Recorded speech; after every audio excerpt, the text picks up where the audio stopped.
Olá, tudo bem? Bem-vindo ao Café com Ações. Saúde a todos.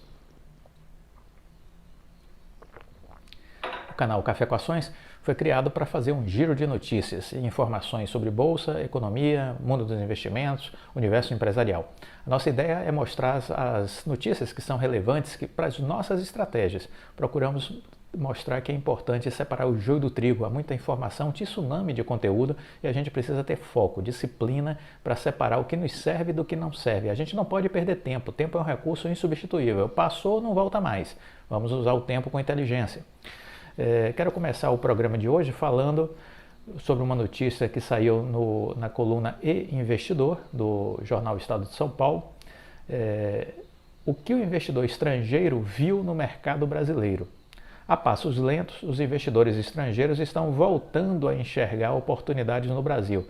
De abril a maio deste ano, o saldo de capital externo na Bolsa saltou 63,1%, saindo do patamar de 10,1 bilhões para 16,5 bilhões. Somente em junho, até o dia 23, o montante já estava positivo em 14,1 bilhões. Resultado da diferença da entrada de 323,7 bilhões e da saída de 309,6 bilhões. Atualmente, o investidor estrangeiro é responsável por 48,35% do capital negociado na Bolsa.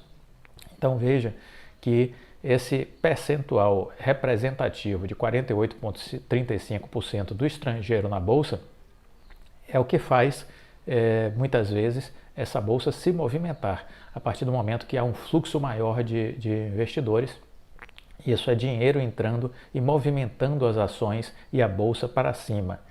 No acumulado do primeiro semestre, o cenário reforça ainda mais a restauração das expectativas em torno da economia brasileira. No total, chegaram ao país cerca de 2,2 trilhões em compra de ativos e operações de IPO e de follow-on, que é a oferta subsequente, e saíram 2,1 trilhões em vendas, o que resulta um superávit de 63 bilhões de reais. É importante ressaltar, em comparação ao mesmo período de 2020, o salto é de 200%. Aliás, o montante obtido durante todo o ano passado foi de 5,4 bilhões. É um dozeavos do registrado na primeira metade de 2011, segundo os dados da própria B3. Caso o fluxo continue positivo até dezembro, esse será o maior aporte já recebido pela Bolsa Brasileira desde 2009, quando os estrangeiros trouxeram 50 bilhões de reais para o mercado de investimentos domésticos. Esses dados são da XP. Na época, o Brasil tinha acabado de ser considerado grau de investimento, classificação de risco dada por agências de rating para países com boas chances de honrar suas dívidas. É um selo de qualidade, entretanto ele acabou sendo perdido no fim de 2015 face às muitas barbaridades cometidas pela política econômica do ex-governo Dilma, que foi um desgoverno do ponto de vista econômico. Uma tragédia, fez o PIB brasileiro cair 8%. Estamos vindo de um momento ruim. No início do ano estávamos sem perspectiva de vacinação, uma segunda onda de Covid estava muito forte e não tínhamos notícias sobre auxílio emergencial, o que era negativo para a economia. O Brasil chegou a ter um dos piores resultados na Bolsa e na moeda no primeiro bimestre. Entre janeiro e fevereiro, o Ibovespa chegou a cair 7,5%, saindo dos 119.024 pontos, alcançados no primeiro pregão do ano para 110,35 no final do bimestre. Até 8 de março, o real estava entre as moedas mais desvalorizadas frente ao dólar no mundo, com uma queda de 11,6%. No período, o saldo de capital estrangeiro saiu de um superávit de 24,5 no primeiro mês de 2021 para duas quedas consecutivas, de 3,9 bilhões e de 4,6 bilhões em fevereiro e março. Para Roberto Atucci, diretor executivo da Olme Search, a imagem do Brasil começa a melhorar a partir da eleição de Joe Biden na presidência dos Estados Unidos. Com a posse do democrata, os investidores esperavam que o impacto do pacote de estímulo trilionário da economia americana fizesse o dólar arrefecer em relação a moedas emergentes.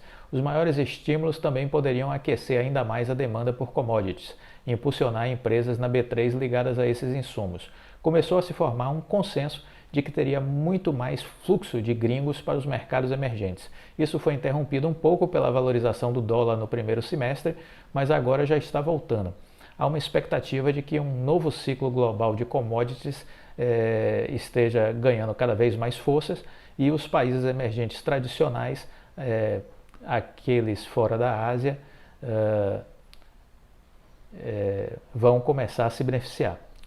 Além do ciclo de alta de commodities, outros fatores criaram um cenário encorajador para os investidores estrangeiros.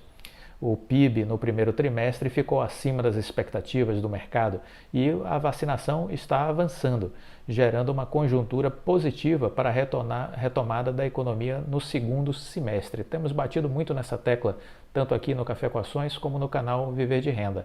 Temos falado muito do potencial que a gente vê de alta para o segundo semestre, face a resultados espetaculares que vão ser apresentados por muitas e muitas empresas. O principal indicador de ações da Bolsa Brasileira subiu 7% entre 1º de maio e 25 de junho e não chegou a atingir o pico histórico nominal de 131.190 pontos e chegou a atingir o pico histórico nominal de 131.190 pontos no início do mês. Os números fiscais têm melhorado bastante, a dívida PIB estava acima de 96% no fim do ano passado e agora encontra-se em 82%. A economia está dando sinais de recuperação, esperamos um crescimento de 5,2% no ano. Além disso, há um ciclo de alta de commodities que continuam trazendo bons ventos para cá, já que 36% da nossa bolsa é formada por empresas ligadas ao setor de commodities. Estamos aí em alta de minério de ferro, produtos do agronegócio, petróleo, né? Franca tendência de alta.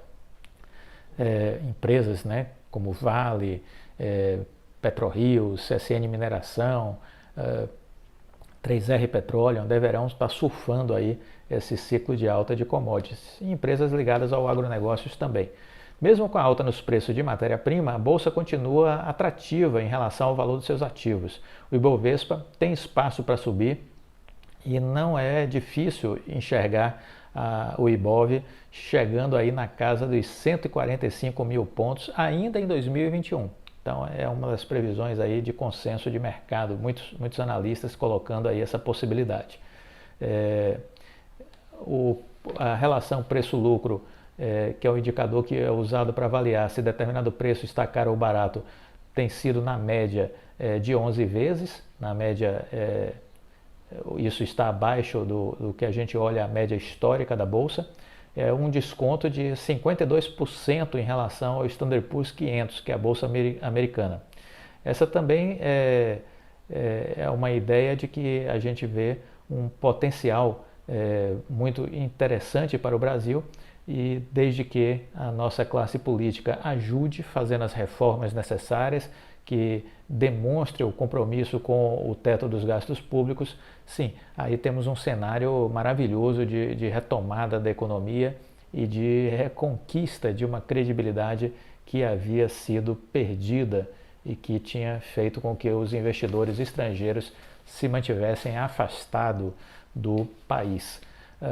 Volto aqui também a falar, já que a gente comentou que a vacinação é uma das questões importantes nessa retomada do investidor estrangeiro. Botucatu, em São Paulo, teve uma experiência de vacinação em massa e após isso houve uma queda já de 48% dos casos, enquanto que as cidades no entorno tiveram aumento de registros. 5 semanas após a imunização em massa com a vacina Oxford-AstraZeneca, a cidade de Botucatu, no interior de São Paulo, registrou queda de 48% na média dos casos de Covid.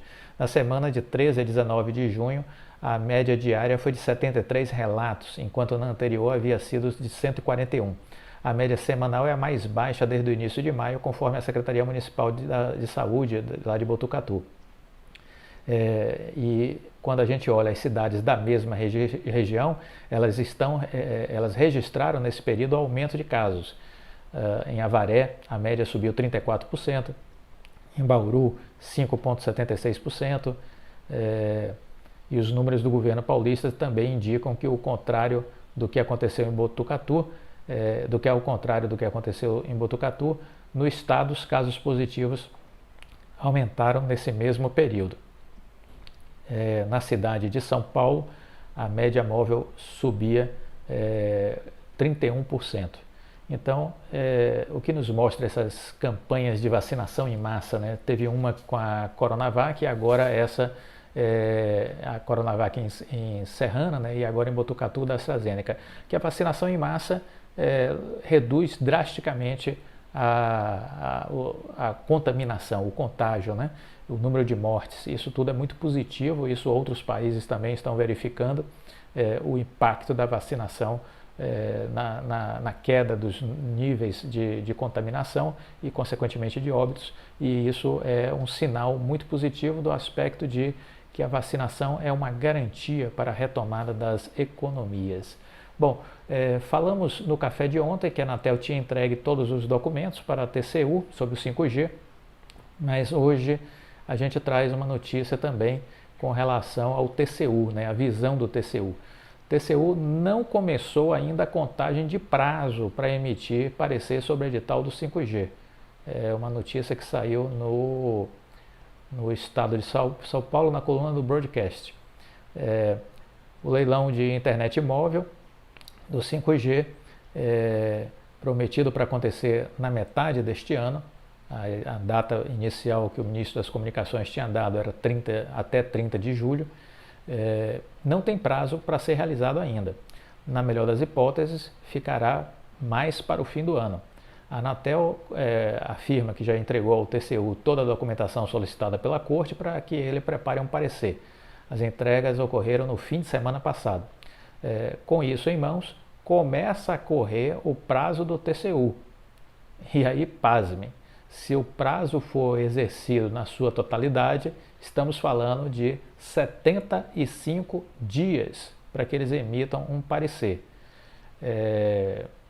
Me parece até um assinte, né? O TCU levar 75 dias para se pronunciar, afinal de contas ele vem aí fazendo interações com a Anatel já de um bom tempo, né? Então, você imaginar que ele vai levar 2 meses e 15 dias, 2 meses e meio para elaborar o seu relatório sobre o assunto, é algo que realmente não consegue passar na minha compreensão. Vindo da iniciativa privada, isso não é algo razoável. No mundo empresarial, isso é impossível de acontecer. Se a gente demanda de um departamento da empresa um estudo, e isso já vem se arrastando já de algum tempo, né? Efetivamente, o presidente da empresa daria no máximo 10 dias para que esse relatório aparecesse. Então você vê que os prazos do setor privado versus o setor público são abissalmente distorcidos, abissalmente. E não há nada de inteligente nessa demora, nesse retardamento, não há nada de inteligente nesse processo da burocracia brasileira. É zero de inteligência, zero, zero. Não há nada de razoável nisso, nada, absolutamente nada.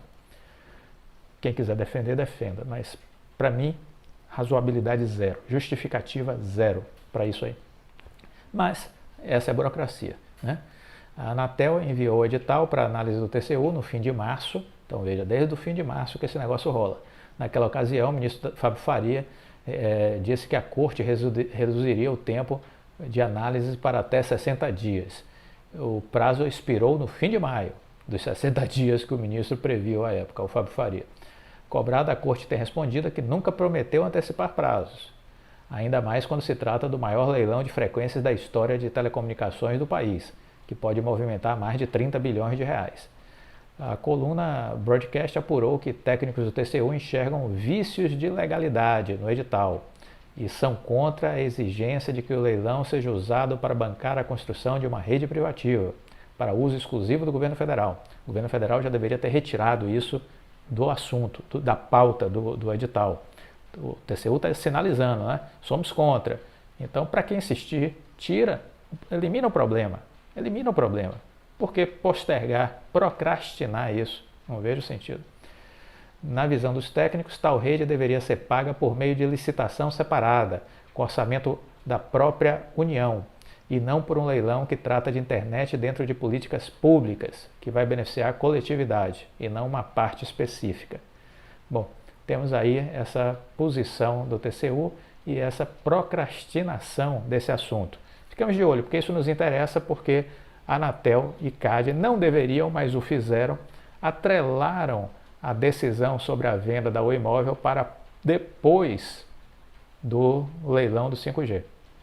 A propósito, eu sugiro que a gente bata na porta da Anatel, né? Os assinantes aqui do canal tomem essa iniciativa, que mandem e-mails para a Anatel cobrando uma celeridade do ponto de vista da apreciação da venda da Oi Móvel, porque isso é importante para a saúde financeira da empresa. A empresa precisa receber os 16,5 bilhões de reais da venda da Oi Móvel para poder equacionar as suas dívidas e poder então dar entrada no pedido de saída da recuperação judicial. Fiquemos de olho. Um grande abraço, fiquem com Deus, deixe o seu like. Tchau.